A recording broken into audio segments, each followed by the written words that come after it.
morning. My name is Tim from Plugged Into Leadership, your outlet for leadership success. You have chosen to join me this morning on Plugged Into Leadership. I have my fantastic John Deere mug with me this morning. And, tea tastes great in a John Deere mug. So grab your mugs and let's go.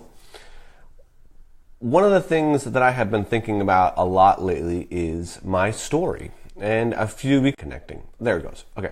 A few weeks ago, I had mentioned that something significant happened in our house. I'm going to kind of fill you in on a little bit of that today, as well as announce the $100 cash award winner. So we'll do that in just a little bit. So stick around for that. One of the things that I have been really contemplating is my career, my leadership. Just been reflecting on a lot of that lately. When I got out of high school, the first thing I did was go on tour with a band. It sounds glamorous. It really wasn't as glamorous as you might have thought it was. I ran sound on that tour, and it was a lot of fun. I learned a ton, made some great relationships, some that I still have today, some that people I connect with and conversate with and talk to on a regular basis, people that I met while I was on tour. And then I came back and started working at a church, and the church was fantastic. It was a great place to work. And then in my personal life, I kind of messed up a little bit and was asked to resign. It was completely out of the blue for me. I didn't realize what was going on. Felt love through that whole entire situation, but it really hit me hard. I mean, when you lose a job in that situation, it can really start to question who you are, really kind of knocks down some of your confidence, and it was a very difficult time, to be honest. Shortly after that, I ended up working at Plato's Closet, which is a clothing store. Wasn't a super fantastic job, but it was a job, and met, again, some really great people, had a lot of fun. Rachel Lusky worked there. Amy Monticello, used to be Amy Mason, worked there. So we had lots of fun working at Plato's Closet.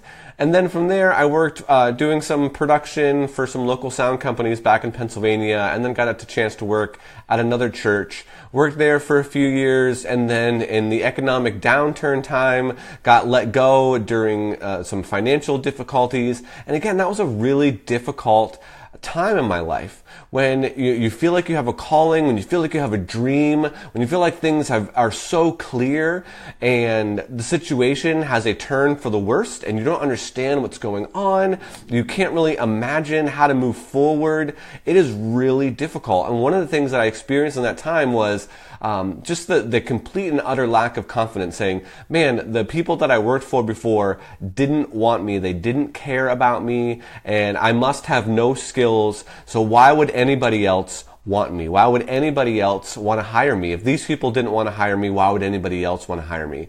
And it was really difficult. And there was about a year and a half where I just struggled to find work and to find a really great place to be employed, and couldn't really make anything work. I was at that crossroads where I needed to make some decisions, whether or not I was going to pursue one career or another career, and really just ended up kind of settling and needing to find a job.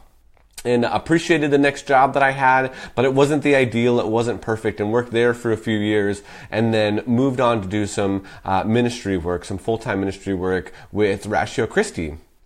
And so, again, that journey has led me down to North Carolina, where we've been here for the last 2 years. We moved in April of 2016. And just recently, what I mentioned a few weeks ago was my wife was given a 60-day notice, and she was told that she would no longer be employed at her place of employment.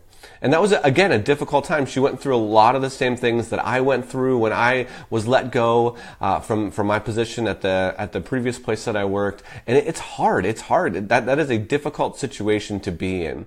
So one of the things that has continued to drive me, continue to get me up in the morning, continue to make me do tea with Tim in the morning, is to help you be a better leader. Because I believe that some of those situations could have been rectified by the leaders that were above us, the people that were in management, and ourselves being continually getting better at being a leader. And so this morning I just want to say that my story has been a story of kind of ups and downs and having confidence and no confidence. But one of the things that has really helped me, there's two. One of the things that has really helped me in those situations has been having someone that believes in me, whether that is my wife or whether that is a business partner or whether that is somebody that is continually speaking into me and saying, you can do this. Andy Kerr has been one of those people. Nate Bredewig has been one of those people. Jen Kerr has been one of those people. My wife has been one of those people. My parents have been some of those people. Jen's parents have been some of those people, continually speaking into me saying that you can do this and you have skills and you are valued. And even when there's hard times, those people knowing that they're in my corner can really continue to help me. The other thing that has really helped is reflecting, is taking time to reflect back on the situations that I have found myself in. What led to that situation? How could I have been different? What could I have changed in that situation? So today's kind of bottom line is don't let the mistakes of yesterday dictate your success today. Don't let the mistakes of yesterday dictate the success of today. Because you can look at those situations and you can evaluate those situations and try to make the necessary changes to continue to find success. So without further ado, I want to talk about our $100 winner today. On Friday, I mentioned that I was in a completely giving mood. I want to continue to help people resource and help their teams and grow. And I asked, what would you do with $100 cash? And a number of you had some really great ideas, from buying clothes for people or helping a laundromat ministry or getting a washer and dryer or taking their team out to lunch. All really great suggestions. I want you to know that I didn't make this decision. Somebody on my team made this decision, so this isn't necessarily me, although I had some influence in that. But I wanted to congratulate Rosemary Lackey. Rosemary does a wonderful summer camp called Bunkers for Jesus. She is a woman after the Lord, and she has done some amazing things at the Erie City Mission and in Erie for poverty and for inner city kids. And one of the things that she said that she would do with this $100 is take some of her team, her hardworking team, and their families to an Erie Seawolves baseball game. And those are a lot of fun. Even if you don't like baseball, I'm not particularly a baseball fan, but I love going to the Seawolves games. They're just a great time. There's lots of entertainment, lots of fun things going on. And I thought that would just be a great way to really help her. I was so glad that she joined. But like I said, I didn't make this decision. I had some influence. I was like, yeah, Rosemary, that's awesome.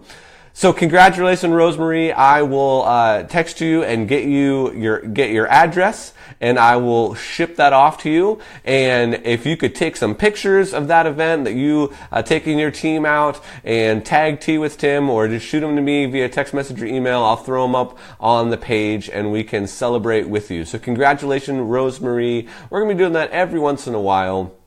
Have some new fun things going on for the rest of the week. We're going to be talking about what happens when you have to present, when you have no confidence, when you get called to present, or you get called to do a speech, or you get called to give a talk, or you have to present at work. We're going to kind of work through some of the different things that we can help to prepare ourselves with as we go through that experience. As always, feel free to share this video. You'll be entered into our weekly resource drawing on Fridays, where I want to put leadership resources in your hands so that you can continue to grow in your leadership. Thanks so much for joining me. I'm in my living room today with my John Deere cup hanging out. My in-laws are here, so they're kind of in the Tea with Tim studio. Totally fine. We're making it work here down in the dining room. All right. I will see you tomorrow morning at 9 a.m. Thanks. Congratulations, Rosemary.